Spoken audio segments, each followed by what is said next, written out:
Well, let me tell you, that drive just kicked my butt.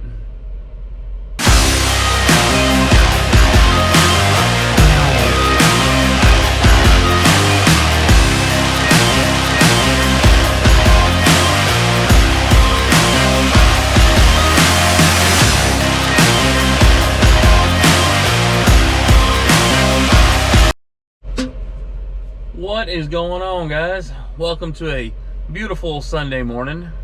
We are if I can show you this back at the illustrious Iowa 80, where it seems like we live. Just a little quick update video after the mood of the last video. I appreciate all the well wishes and the comments on that. That was much appreciated. But we delivered that load Friday. Shout out to XPO. I was on their yard for a while and they didn't say a word. They just left me alone. And so, but we dropped that load. We knew we could drop it early. It was a 24-hour load. I said it was hardly anything. It was very surprised. It's like 10,000 pounds, but it wasn't hardly anything for them to unload. Just some crates. I was parking, I was waiting. It's Friday. Getting a little antsy. But again, I have a great relationship with my dispatcher. She knows what I'm looking for.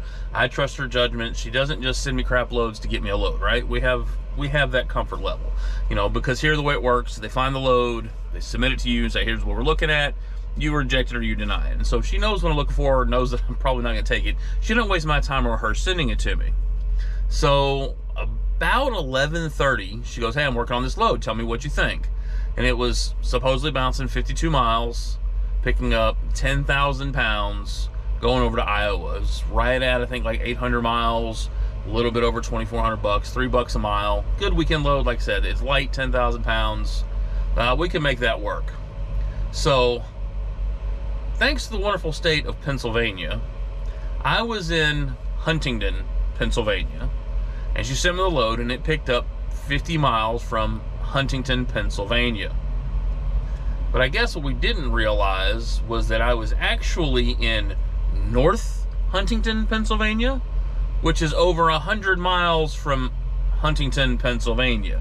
So I put the address in and I was like, hey, this is 170 something miles away and I won't make the pickup. She was like, no, you're 50 miles away. I was like, no, I'm 170 something miles away. And that's when we figured out the whole North Huntington. I was like, so she goes, yeah. Well, that kind of diminishes the rate on that, and it's 170 miles the opposite direction of Iowa to go pick it up. And I was like, that's a lot. And she's like, yeah, you know, no, we'll find better. We'll find something better. I was like, okay. So that load went away. And then but then about 30 minutes, she goes, hey, I know you're not gonna like this load, but it's decent paying. It's not going far, but it has 3 stops.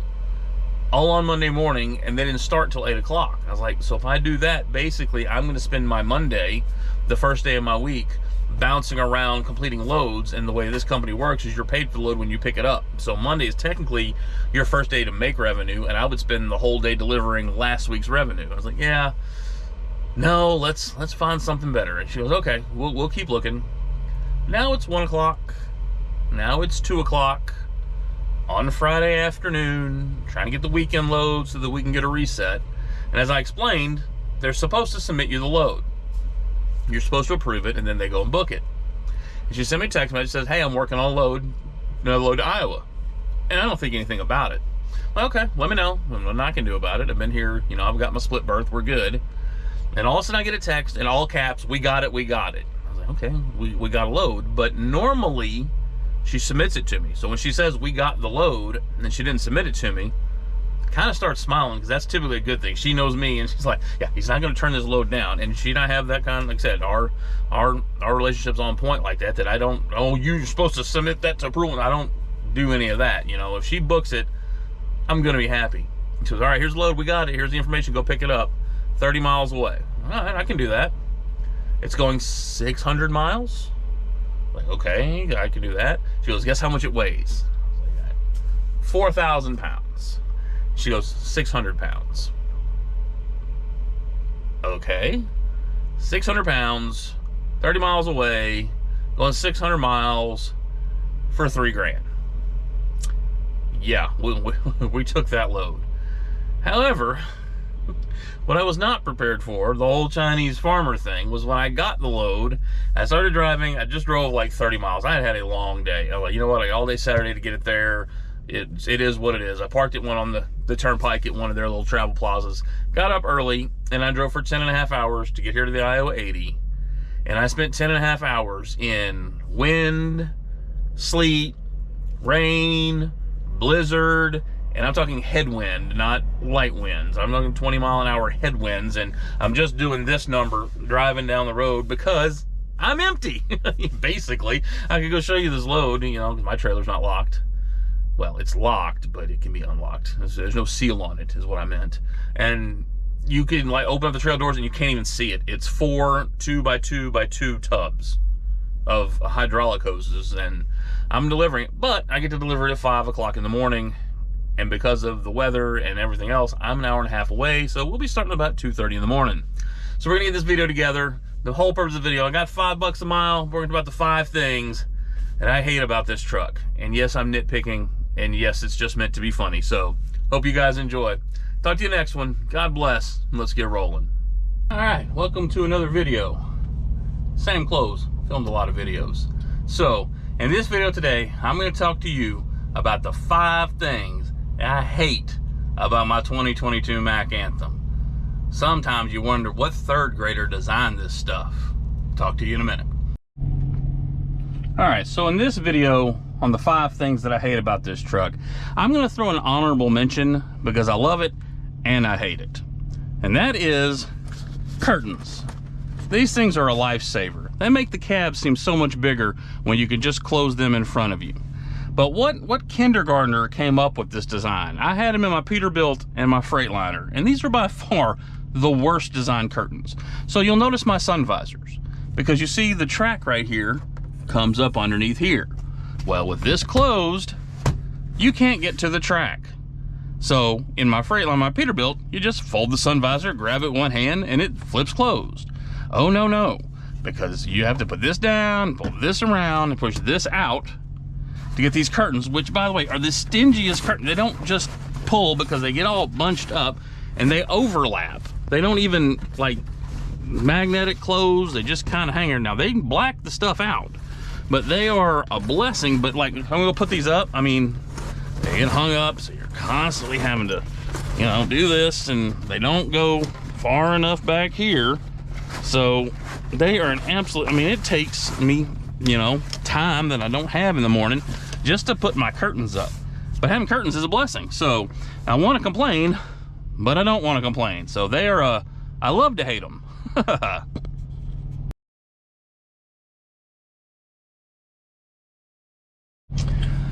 Number 5 things I hate about this truck is right in front of your face.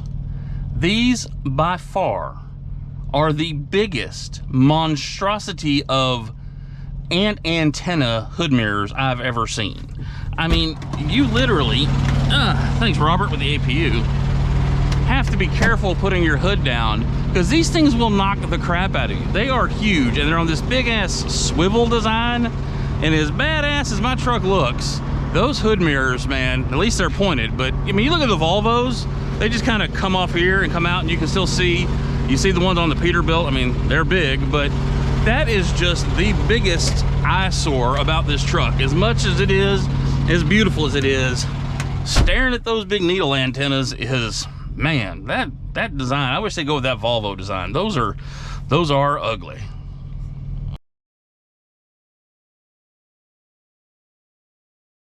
Number 4, and this one is not as big of a hate for me, but I could definitely see how people would have issues. These seats are the straightest back, straightest bottom. Yeah, they got some side bolstering on them, but the way this cab is designed, again, it works for me. But I could definitely see, I'm 6'2", 2 something or another. That's all we'll say. You see those seats, I could definitely see, I mean, I don't understand, I guess they got, you know, the air vents here for them, but they are a good material, but I just don't know that they're the most comfortable.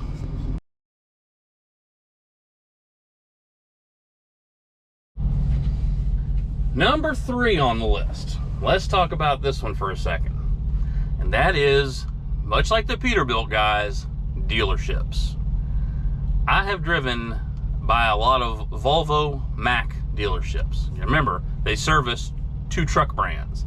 And yes, there are a lot of Macks on the road, believe it or not. And there are a ton of Volvos on the road. So, like I said, I needed some warranty work. I wanted them to see about that air leak. 5 days behind. And there are 3 dealerships in the Dallas-Fort Worth area, and all of them are like that. And they, unfortunately, or for whatever reason, they're not like, you know, where you can take your Freightliner over to the pilot shop and they can do warranty stuff. And I called them and I said, hey, you got this, and they want to send a road repair. They want to charge me $1,000 on hold just in case it wasn't, you know, a warranty issue. But I'm telling you, the truck, it was brand new. It was a warranty, but not here and there. But dealing, it's kind of like the deal. You got to go through the dealership. And the dealerships, especially now, are all backed up. I even went to a dealership the other day, and I couldn't even get a Mack hat because they didn't have any. I had to go in there to get some extra keys cut. They could some of the blank keys. They couldn't cut the keys. And like, they're a dealership. So hopefully with this a new truck, I don't have to deal with a lot of dealership, because I hate dealing with the dealership.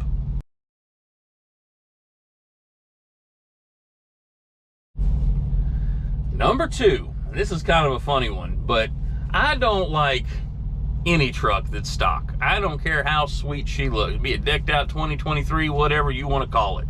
It looks just like every other 2023, whatever you want to call it, right? So I like to customize my truck. But I went with a Mack.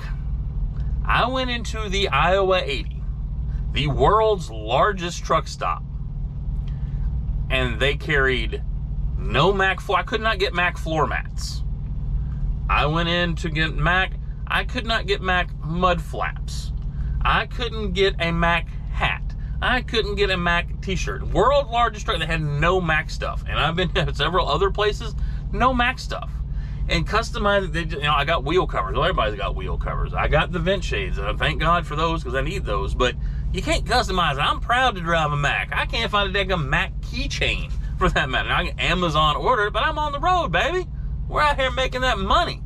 So if you get a Mack, you better get it how you want it, because that's what it's going to look like. So, I mean, I guess I could try and find a drop visor. They didn't have any of those at the Iowa 80. Bug shield like they had on my Peterbilt. You ain't getting one of those anywhere. Now, I can get the $4,500 custom bumper that I want. That's coming soon. Well, soon in my mind. That, you know, but customizing these things are hard. Now, luckily, they're a sharp-looking truck, but I hate the fact that I can't just go into the world's largest truck stop or dealership or something and get some stuff to make my truck look like my truck. So, maybe I need a custom Riding with Kev YouTube banner or something. We'll see.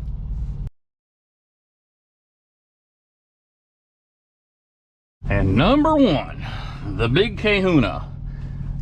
This truck, and I'll go into the likes, the things I like about it, but one of the hardest things, believe it or not, on this truck is visibility.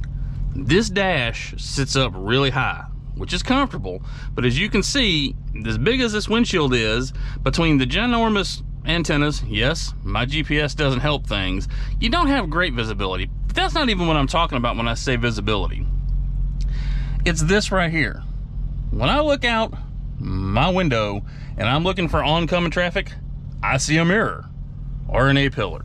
If I look over here, I see a mirror or an A-pillar. I'm losing a ginormous section of my visibility looking at my mirror. Yes, it's a beautiful mirror, except for the bugs, because we've been down south.